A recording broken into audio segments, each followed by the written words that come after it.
everyone, welcome to my channel. My name is Destiny, if you did not know, and as you could tell from the title of this video, today I'm going to be talking about TikTok, social media, true crime, psychology a little bit, and things in that sphere, and more specifically on the fact that TikTok could possibly be desensitizing people to graphic images, specifically in the true crime sphere, and I just found that a little bit concerning.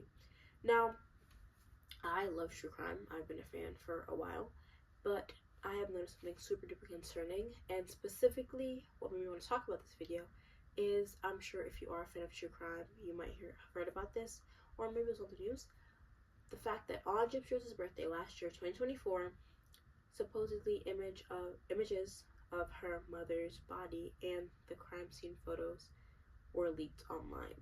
Now, that is genuinely crazy to me. Not the fact that they were leaked, because people do things like that. The fact that on her birthday is when they were leaked.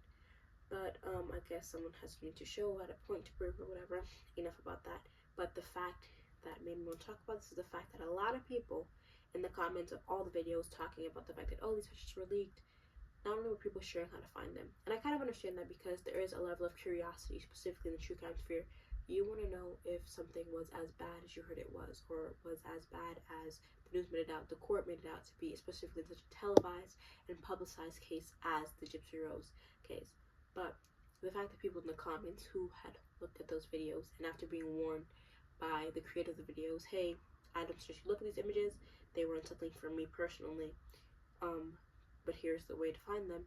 People in the comments were like, it wasn't really that bad. Like, I saw all the images, they weren't that bad. I've been desensitized. I've been on TikTok too long. I didn't feel anything looking at those videos. And that is what I found concerning.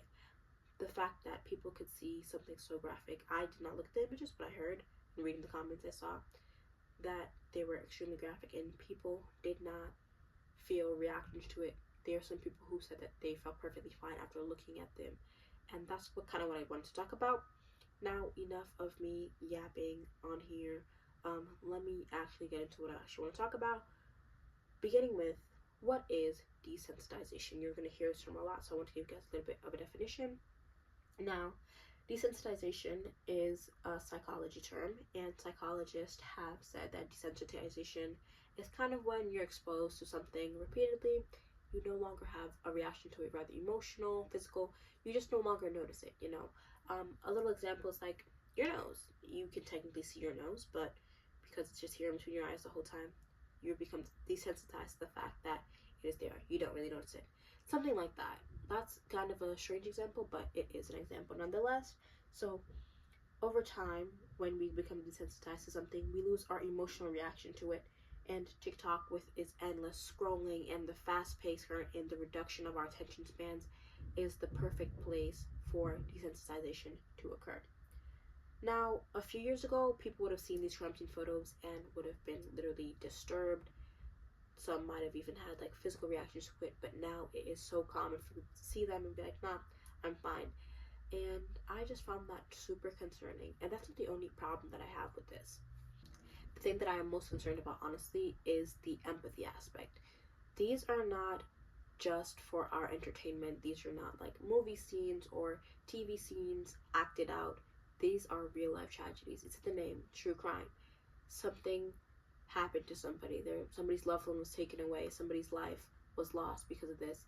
And when we continue to see this violence and have access to it over and over and over again, we no longer have that empathetic reaction. We no longer have that bit of emotional connection to them and say, hey, what if this was my family member? I feel bad for this person. And TikTok giving us that access to see it repeatedly over and over again is obviously going to impact our emotional state. People are not going to be able to react properly when things like this do happen. And I just found that extremely, extremely concerning. And I mean, you've probably seen it. If you are a fan of true crime, or if you're on any other part of the internet, you have probably seen a TikToker talking about an extremely graphic case or reporting on just something terrible. And you scroll to the comments and you see people joking about it, saying, oh, I've seen worse. This wasn't that bad. This is anything to blink at. And that to me is genuinely insane, you know. People are looking at images of possibly dead bodies and other things like that, and they're like, not that bad. It's still a dead body. Somebody still died over this. And being able to make jokes and not seeing literally anything wrong or having any empathy to think of that person is personally insane to me. And in these comments, you can see people reacting with not anger or feeling troubled, unsettled. You can genuinely see them speaking casually about it. Some people even being excited, saying, where can I find these videos? I want to look at them so bad. I'm so curious, blah, blah, blah, blah, blah. That's a clear sign of desensitization. Seeing something like that and not having any reaction to it. Joking about it and saying, I've seen worse. This wasn't that bad. Just joking about such gore like that in the comment section. And it's even more troubling because if you think about it, people's emotional reactions are being lessened. And God forbid something tragic happens in real life. People's emotions are not going to be involved. People are not going to care about the victims, their families. They're going to be like, it's not that bad. But there is also an ethical dilemma here, and some responsibility needs to be placed on creators, because should creators be posting images of graphic crime scenes or providing their audience access to graphic crime scenes without thinking of the effect it might have on the victims, their families, or even without providing warnings before? I know, thankfully, a lot of people do provide a trigger warning in their videos, but at the same time, they don't go into how graphic they are. Because there's a big difference between simply seeing somebody who seems to be sleeping and then seeing a crime scene. So I think there should be some responsibility placed on creators in that sense. But also, there's some responsibility to be placed on TikTok, because while they do have community guidelines and things like that to prevent against violent content and graphic content, they are not closely monitoring this at all, because the amount of information I was able to find online from just a simple search of crime scene photo was insane. And I think only one video that I watched had a severe content warning on it. And additionally, that content warning, I feel, is not even good enough, because there is a difference between like somebody falling and getting hurt and then obviously crime scene photos. And both of those things could possibly be under that graphic content warning, and nobody would know. And there is obviously the argument that this content is educational or it's needed to help further the public knowledge and things like that. But there is a line that I feel has been crossed and is continuing to be crossed in the true crime community, where there are creators who are using true crime simply to gain followers and to just gain an audience and fame without thinking of victims' families. And I'm not saying that any creator has to be obviously the Virgin Mary, giving back to that family and all of those things, but having a bit of respect, I think every creator should have when they're speaking of the death of somebody's loved one, but like something relating to somebody's family, you know? And a lot of creators who don't do that, they will speak about it so rashly as if it was nothing to them. Also, it seems like they have been desensitized to true crime and crime scene photos and all of those things. So it is something really interesting that I have noticed, and I think that there should be more conversations about it on the internet. There should be more just knowledge and awareness being brought to the fact that creators have a sense of responsibility. We've seen it time and time again where somebody listens to a creator, they end up getting hurt, or creators enable the audience to hate on somebody else. There is a level of responsibility that people, especially big creators, have to tell their audience, hey, don't do this, don't go looking for these images. And thankfully a lot of them do, but still there is that level where people need to be firm and have a bit of respect, you know, towards those who have passed away, unfortunately, and their families, because they're still alive and they're continuing to see what people are saying about their family, what people are continuing to feel about their family member. And there's basically something that can be done, because people are saying this is educational, it should be public, it should be known, but these things are still affecting them, you know? And also, what about exploitation? There comes a point where in this, the families, like I said, are being exploited, because you're talking about their family story over and over and over again and using it to increase your platform, to increase your fame, your likes, your clickability, and they are getting nothing from it.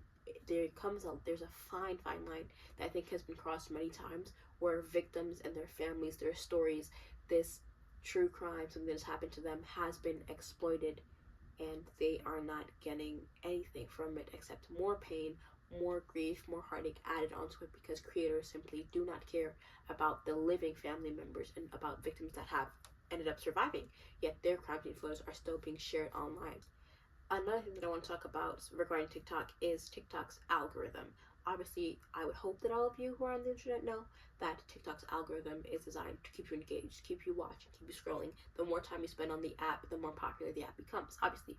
So it uses an algorithm to track what you like, what you view, what you comment, what you search in the bar, to continue to recommend things to you, hopefully to keep you more engaged and to keep you on the app for longer.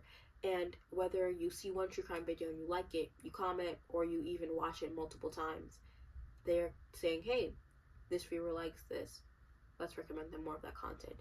And that specifically really troubles me, because what about people who see those true crime content videos?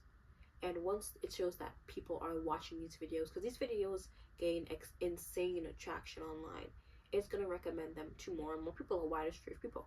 Not just people who are in the true crime community, people who know to have that kind of respect for the victim and their families, but just to random people and people who have been already desensitized and are looking for gore and things like that. They are going to be brought into that circle, and it's going to not only affect them, they're going to obviously cause it to be spread more and more and more.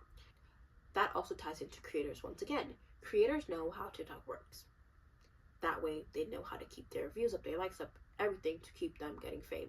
And that causes them to sensationalize things and to exaggerate and to continue posting this same content over and over and over again, hoping to get that same amount of likes and clicks and views and all of those things, just to, obviously gain fame. That's the whole point of the platform. And they're going to continue to sensationalize these terrible, horrific instances without care for it, and continue once again exploiting the victim's story, exploiting their family, exploiting the things that have happened to somebody without care for how it is affecting them or how they are being affected by it. And I think that that is also something that we need to take into consideration as it comes to true crime on any platform. Obviously, I've been talking for a while, and now we get to the point in this discussion where it comes onto our backs. We just shoulder some part of this responsibility. What can we do as the consumers, as the audience, the people who are being marketed to, the reason why this content is so popular on the platform? Now, I am not telling anyone to stop consuming true crime. Like I said before, I am myself a fan of true crime, and I'm subscribed to the channels. I watch the videos on TikTok when they come up, but I think that we need to first be more mindful when it comes to this. We need to realize that these are real people who have been hurt, who've been victimized in some way. They have families out there, they have surviving people out there watching this who could possibly be seeing everything that is happening. We need to be more mindful and realize that these are real people, real stories that are being shared online, to have some respect for them, and not sensationalize their death in any way. Because while these are terrible crimes, and they are interesting to hear about, 100% they're interesting to hear what somebody can do, what happened to somebody, we still need to be mindful that this was somebody, this was a real person, living, breathing person, and they had their life taken from them. So we need to realize and be mindful of that fact. And also, in that realm of being mindful, not just realizing this was a real person, we should be thinking, what is the purpose of this content? Is this content here to inform me, to let me know of this case, learn what happened, or is it there to sensationalize it? Are we making a mockery out of somebody's death? Are we making the next viral move, the next viral video out of somebody's death? Or is this here to let me know what evil is in the world, what somebody has done to somebody else, and the effort and time took into taking that person down, And lastly, I think that this is the most daunting part of having mindful consumption of content, is being able to speak up when something is wrong. When we notice that something is sensationalizing a case or exploiting somebody's story, we need to be able to speak up. And I know it's the hardest part, because nobody wants to seem like a Debbie Downer or the party pooper on the internet, especially on TikTok, where people get bullied and hated on. But there is a responsibility, like I said, as the consumer, to be able to realize that this is somebody's story. We should not be exploiting somebody's story. We should not be sensationalizing somebody's story, and to mindfully consume this content and be like, hey, this is wrong. And like I said, I'm not telling anybody to stop watching true crime. I'm simply saying we have to do it more responsibly. We have to make sure that the creators that we're following and giving fame to are not sensationalizing stories. make sure that they care about victims and victims' families, and make sure that the actual justice and truth is being brought to the matter, and to shed light and to inform people of what has happened, and not just there for pure entertainment and to just sensationalize and just add so much onto that case to the point where it is no longer even for information. True crime does not have to be something that desensitizes us. It should be an opportunity to learn, to open our eyes, and to realize what violence is truly going on in the world. But we need to do that mindfully and respectfully, and remember that, like I said, this is somebody's life. And to do everything in our power to not attempt to be desensitized to this type of content, because being able to have empathy and to understand what others are going through and to see something like this, that is part of what makes us human. And the fact that it can so easily be taken away simply by watching a 1-minute video is insane. Now, that is all I really had to say. I don't know if it was super informative or if I was just here sharing my opinion on the internet. But if you've come this far, thank you so much for watching. Subscribe and share your opinion in the comments down below. I am 100% open to hearing it, and I will respond to you. Don't worry. And thank you once again for clicking on my video and watching it. If you are going to subscribe, you don't have to. But if you are, make sure to put on the bell notification so you can know when I post again. I am planning to make some more lighter content during the week and do a bit more commentary and a bit more, I would say, drama stuff, because I also like that too. So thank you so much for watching this video, and I will see you next week. Bye!